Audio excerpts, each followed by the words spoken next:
Okay, you guys, what is up? The King of Lightning is here today to do Devil Survivor 2, the Animation, Episode 9 review. So, before I get started, alright, first thing off the gate. No links in the description down below. And that's going to be permanent, I believe so. Because, as of late, I've gotten copyright strikes. Even though I have the disclaimer, I'm still getting copyright strikes for some fucking reason. And I've been told by a few people that it's probably because of the links in the description. Because if the link goes to an illegal site that has the anime on its website, of course illegally, then that may have something to do with those copyright strikes. Because they may feel that I'm promoting that website, which I'm really not. So, in order to avoid that, we'll just remove the links. And unfortunately, there will be no link in the description down below for the Devil Survivor 2 Episode 9. However, what I do recommend is that you guys can go on good old Google and type in Devil Survivor 2, the Animation, Episode 9, and I'm pretty sure there'll be somewhere where you can view the episode for yourself. However, just in case, because you never know with these people, no Japanese company, corporation, or network has any claim to this video. This video follows the rules and regulations provided by Google/YouTube. The thumbnails in the original photos belongs to no Japanese company, corporation, or network. The visuals are me, they do not own me, and the audio is me speaking over a soundtrack or a homemade soundtrack. They do not own my voice. Now, that being said, this week's episode of Devil Survivor 2, the Animation. 3 parts. Alcor, Alioth, and the dining table. You know, like when they're all eating, when they're at the dining table. Yeah! If you guys know where that's from, then good for you. And basically, we have Hotsu and Yamato lay out most, I'm not going to say all, most of what is about to occur to the main remaining cast. And that's very important because now they all know. Because at first it was just probably Makoto, Fumi, Hibiki, and Hotsun himself, Yamato. They probably knew, but Daichi didn't know. Neither did Nita, neither did Hinako, or Airi, or Jungo. But now they all know. Now they all know.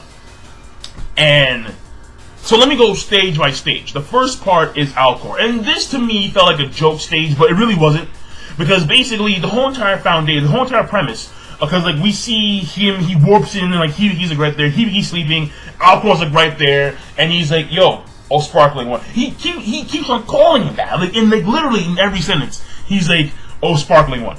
And it just sounds very, I don't know, it's kind of funny. But the thing about it is that the whole entire thing that he's trying to portray is choices. And in this situation, you can't rush. You can't make choices that would affect the world or maybe rewrite the world, and these choices can't be rash and rushed. But the whole entire thing that they were explaining when Hibiki was talking to Alcor was that Yamato, he has this uncanny ability to make, to choose and select those who will be beneficial for humanity. And it maybe the new world, which will come after the second day, after they meet Polaris. But the thing about it is that what Alcor finds is what Alcor sees to be a waste of opportunity is that Hotsu and Yamato had other choices available, but he never even considered any of the other choices. He only did what he felt that would benefit the strong and the powerful and the talented, and he never considered any of the other choices. So I mean, that was the main thing about the first part, making choices and decisions, because they are going to have impact later on, and in this case, they will definitely have an impact later on, because the world will either be returned to what it was, or altered in a way, shape, and form, which I'll get into later. That's number one. And I mean, and number one was also pretty funny with a few funny scenes here and there, with like them drinking tea and talking Alcor like levitating around. We have Hibiki. I mean, we have Daichi and Nita come in there. They're all shocked and shit. Like there's some point when Hibiki's like, "You're an idiot." He's like literally like Alcor's like, "You're so wise," and he's like, "You're an idiot," and it threw me off. And then there was one part where he actually touched down, and like he actually, because he's floating around, and he lands, because of course if there's someone walks in and then like they see some dude floating around, it'd be fucking weird. So he lands, and then he starts walking, and he tries to fucking walk, and he's walking, but he's doing like a moonwalking shit. He's like, yeah, walking is pretty hard, and he's contemplating which foot should go first, the right or the left. It's like it's funny. It was kind of funny. So, but part one overall, it was okay, not a huge deal. Part two. Alioth is so fucking big. It's like, Jesus Christ. Alioth appears in the ionosphere, which I believe is over the mesosphere. Is it? Maybe, no, probably higher. I think it's a, well, whatever. Either way. Fact matter remains, is that Alioth was big as fuck. Okay? And the thing about this episode that I found that kind of surprised me was that the transition between the 4th day and the 5th day was like that. It was like that, literally. And, I mean, we followed Hibiki, I guess, and he fell asleep. And when you fall asleep, normally, you go from the last day, the previous day, to the next day. And that makes sense. That makes, honest to God, sense.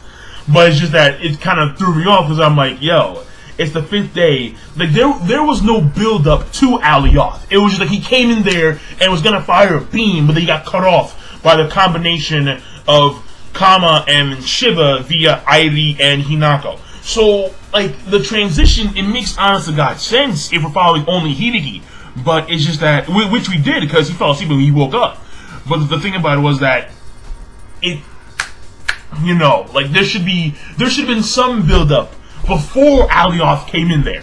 And then we have next episode Alioth, and we go on from there. That's what I figured should have been done. But no, they didn't do that. Either way. Because now I'm seeing that since there's only 2 days left, I'm going to assume that this series is going to end on like episode 15. Like that's my assumption. I mean episode 13 or 12. Either way. The thing about it is that when it comes to like the whole entire plan was actually pretty neat. And that's one thing I like about part 2. Part 2, there was no need for Hotsuin Yamato or Hibiki to actually go in there. Because, you know, they're powerful. Like, they have Byakko class demons, and they're just very fucking powerful. That's the way they are. And Hinako and Airi are they're pretty powerful demons too. But the thing about it is that specifically it was a coordinated strike by the entire Gyps. Like, they organized it, where they set up demon summoning points of these specific 2 demons, Shiva and Karma. So when we have Alioth, which by the way, Alioth is like 50 kilometers. Like, I'm like, what the fuck? Why is he that big? He's literally like a fucking mountain range. I'm like, what the fuck? I mean, he's not a huge mountain range, but he's still like a pretty big fucking. You know, he's the biggest demon we've seen. So I mean, demon. He's the biggest Septon totem we've seen thus far. Easy, like ridiculously easy. And the thing about it is that, okay, so the plan was, and this plan actually worked, which shocked me. It actually worked very well. A coordinated assault by Gyps, where we have Airi.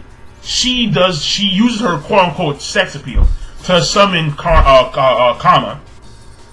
And then Hinako does this dance. And this dance, apparently, like, she's like I don't know what her thing about the whole entire dance thing was, but basically the dance was able to summon Shiva. And then they're in this Sapporo branch. So like that, so they're in Sapporo. And that's where Alioth appeared above the city of Sapporo. I think it's called Sapporo. Yeah. Either way, or maybe it's called whatever. Either way, the Sapporo branch was there. Okay. And the thing about it is that the first stage was okay. So they summoned the 2 demons. All right. And all the while, Alioth's charging up. Then they have these other semi-demons wrap Kama around these chains, and then they put Kama in the direct path of Shiva. And then Shiva gets pissed off because apparently Kama is a demon of charm, and Shiva is a demon of meditation. And then they counterbalance. And thus Shiva got angry, and Shiva did this attack. Almost like pasta. Well, no, it was called like pasta pa or something of that nature. I don't know what it's called exactly. I forgot. And it fired, and it's basically like a big ass fire lance. You know, like kind of like that. Oh, what was it called in Evangelion? Like the Lance of Longinus or some shit like that. It's kind of like that, but only like a wave of fire. Like it reminded me of the fourth wave in Needless, that one guy did. But either way, he fires his thing, and then Kama's destroyed, and then the continuous blast, and then like the continuous strike actually went into the ionosphere, and then went right through Alioth. But then what happened is, so everyone's cheering like, yeah, like we destroyed the core of Alioth. But then all of a sudden, Alioth, its shell falls down, and it completely wipes out the entire city below it. I mean, we have all the Gyps guys; they evacuated in time, but the city down below was completely leveled, and there were actually people still there, and they all died, or we're assuming that most of them died, because this giant and the attack. And mind you, this is a massive structure that's falling down from the ionosphere, and it lands on the city, and the earthquake was felt in Tokyo. So it was like, whoa, fuck, because they have this barrier at first, and the barrier was preventing Alioth from actually hitting the city. But then the barrier gave way, and then bam, and then earthquake, and then everyone felt it. I'm pretty sure the entire country felt that earthquake, and of course Hibiki's very upset. Very upset because we just lost mad lives. But this is the thing this is one of the reasons why I love Hotsuin Yamato, man. He walks away, mission complete, because the Sapporo Tower is still fine. Walks away, head on a swivel, and then Hibiki is like, you knew that was gonna happen. And then Yamato just looks back like, yeah, well, If you have a better plan, let me know. And he doesn't say shit. He doesn't say shit. I was like, that's right. So that part was actually pretty solid too. So that part, I'll also give it. I'll give the part a good. And the last part is actually very key because the last part explains. The last part is stuff we already knew. We already knew that Polaris was going to, because like the assumption was basically the dining table, and he talks to the remaining main cast, the ones still alive. And then he explains how, at the end of the day, if you don't follow me, you're going to die. The story. And he explains about the whole entire thing about Polaris and how at the end of 2 days, we have to, therein lies the problem, where after 2 days, if we beat the remaining two Septentorian, Polaris, we'll be able to meet Polaris. And the assumption is by Daichi and others that Polaris is God, but it's not. Polaris isn't God. I mean, in this sense, there is no God. It's just that Polaris is a very powerful being that maintains order and balance, the natural order of balance in the world. He's just powerful, and I mean maybe other worlds too. Who knows? But either way, the point of reference here is planet Earth, obviously. And once they meet Polaris, the plan for, in the case of Gyps, is to alter the formulas and algorithms. I like that. They put the world in like a mathematical scale. Or at least Fumi did. It was to alter... Well, no, Hibiki did. But Fumi said, yeah, you're right. Is to alter the formula and the algorithms that comprise the world to fit the will of Gyps. Alright? And then that to me I thought was pretty damn cool.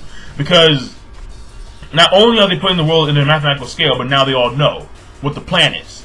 And in Hibiki originally thought that it was like a Hotsuin plan, like it was a family plan that Hotsuin Yamato was just carrying out. But no, it's like, no, fuck that shit. This is what I want to do. And at the end of the day, he wants to make a world where the talented and strong rule. That's the thing. It's the talented and strong rule because they have the power to rule. The weak and they won't have a say. It's just going to be the strong. So again, he wants to make a world where Daoism, it will be absolute, where the strong will survive and the weak will fall in line. Literally. I like this. I fucking like this dude, man. But moving on. And then from then on, it basically goes to a scene where, like, because everyone's upset, alright? I mean, well, most of them are upset. Fumi actually doesn't care at all. Makoto, she's kind of upset, but she's hiding it. And the rest of them are actually upset. They're actually upset. And then when Yamato goes back to the elevator, people keep running there, like, wait! And then he tells them how, like, things are gonna work out like the way you plan them to, because humans are not set in stone like the way you feel they are. He explains how, I mean, like, that's the main gist of it. And then Hotsu and Yamato, he explains how, well, look, if I'm wrong, then take precautions. And I guess, like, I guess what he was saying at was, if I'm wrong, take me out. Alright? And then he's like, yeah, I will. That's what I got from that, but I could be wrong. So if I'm wrong about that, let me know. But that's what I got. Like, act accordingly if I am wrong in this sense. And I'm assuming that means kill me. So, but I could be wrong, let me know. And at the end of the episode, there's like a scene where, of course, Nita, she's still crying, Mom, Kasan, blah, blah. And then it's like we have Makoto come to a room, and she says, we need you to die for us. And I'm assuming that has something to do with that spear that was underground in that park. I forgot what it was called. But that's the episode overall. And so part 3, I also felt pretty good. So part 3 is good. Part 2 is good. Part 1's okay. And overall, that'd be a good. But the problem is that the pacing makes sense, but it threw me off. So, but I'll leave it at a good. So overall, the episode, it was good. Even though the pacing was like super rushed, in my opinion, or at least at the start, it felt super rushed. At the end, yeah, I'll give it a good. So I'm done. King of Lightning. Be sure to, of course, rate, comment, and subscribe as always. Peace, and have a nice day.